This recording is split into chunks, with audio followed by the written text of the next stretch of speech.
right, so we're in a very strange situation now. Justin Trudeau has basically decided to invoke emergency powers in Canada. And I think that if you have been sitting on the fence up until now about whether this period of history that started with the COVID outbreak is just some sort of passing phase and that all you have to do is comply and everything will go back to normal. There's a final proof that you were wrong. Um, I don't think that this is the first exercise of naked power and tyranny in the West. In Australia, they did use the military already in order to detain people and enforce COVID restrictions.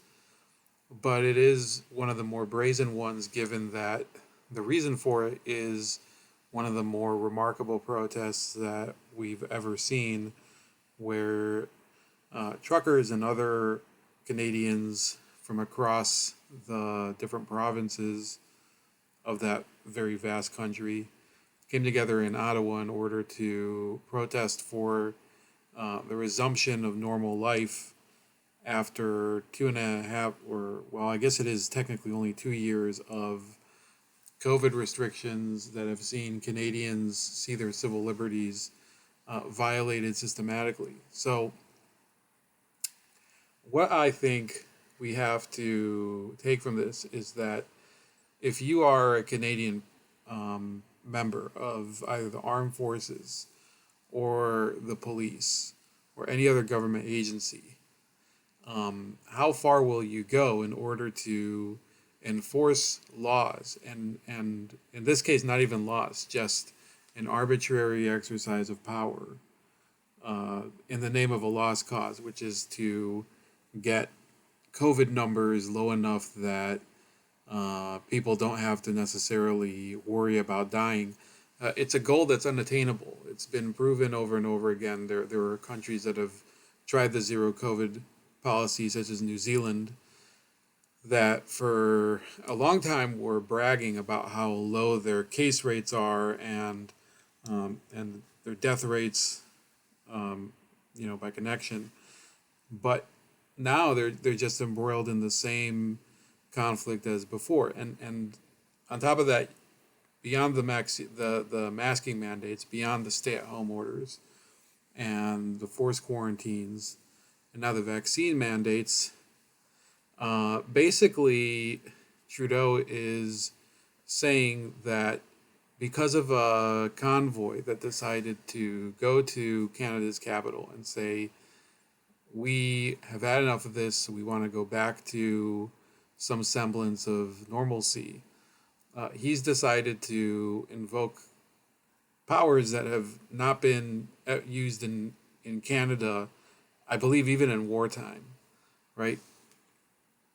So you have to ask yourself, people who are meant to enforce the law or defend the realm, people who are serving on behalf of, obviously it's the crown because it's Canada, but also the people of a very diverse country, with people who speak different languages and, it spans, what is it, 6 time zones, I believe Canada has. How far are you willing to go in order to defend this charade? This is the response. Now, I do have the video from Trudeau. I don't think I'm going to play it because it's a little long. But I will go through a little bit of the different provisions that he's announced.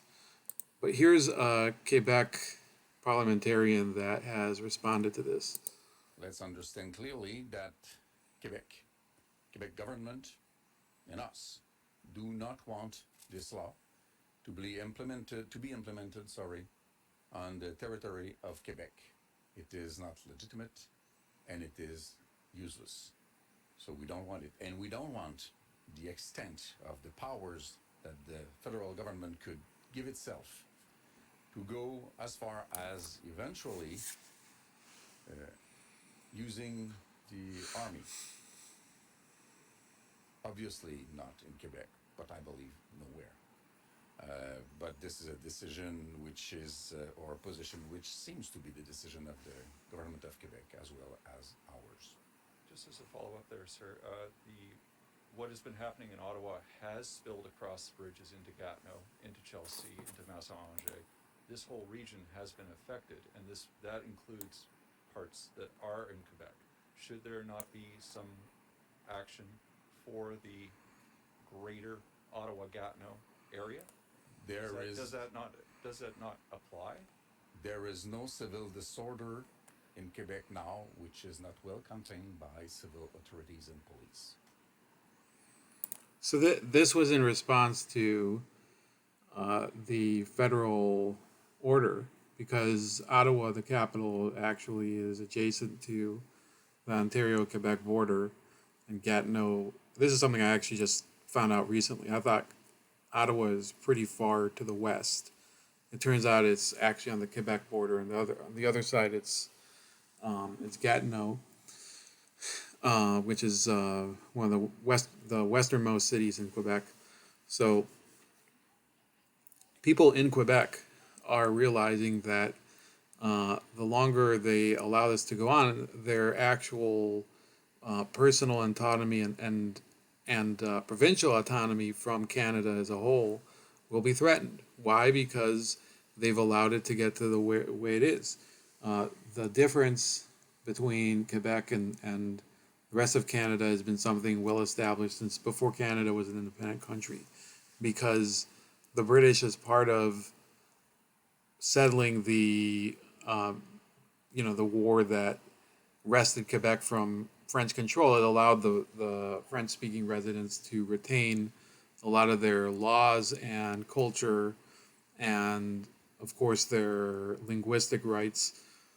And while Justin Trudeau is obviously part French Canadian, he also has been one of the more federalist people to come out of the province, and he's definitely expanded federal power at the expense not only of the private citizen but of local and provincial governments. And this is something that people should realize, that once a person sees the opportunity to expand their powers at the expense of the small citizen, they'll also go after other leaders and people on the local and the the regional level. And this is a danger that I think people have been slow to realize. I'm talking about leaders. You look throughout the world, there are governors, there are mayors, they had the opportunity to stand up, do the right thing, and keep the rights of their local citizens intact. Often all they would do is go the opposite direction, be even harder. Think of Bill de Blasio. Think of Eric Garcetti in LA. Think of some of the local leaders in the UK, like Sadiq Khan. This has gone on far enough, and that's why I think that the trucker protest has resonated, because you're seeing people who are considered not exactly to be the most cosmopolitan. They have a lifestyle that is against the grain of progressive society, using fossil fuels and going long distances, often eating fast food, and they're at the vanguard of this movement. And therefore, if you're in the security apparatus, think about who you're actually harming. You're harming the people that are sustaining an entire society, an entire nation, in order to keep the people who have concentrated the power and wealth at the top in power. Justin Trudeau is the son of a former prime minister. He is somebody who has gone through life pretending to be a feminist while being accused of groping a woman at a concert. He's talked all the time about racial equity while he's appeared in blackface. He's impersonated Indian Bollywood dancers and things like that. There's a person who is as hollow as it gets. Why does he stay in power? Because of the complicity of the federal government of Canada. Also because of the media that has enabled him. And by acquiescing to what he's doing now, you're basically ensuring that your interests and your future are dependent on somebody who has absolutely no regard for your rights and freedoms.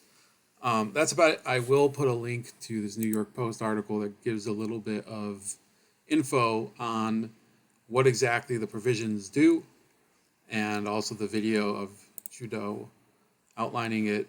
Sorry, this is a different video. And have a great night, and I hope that you do the right thing.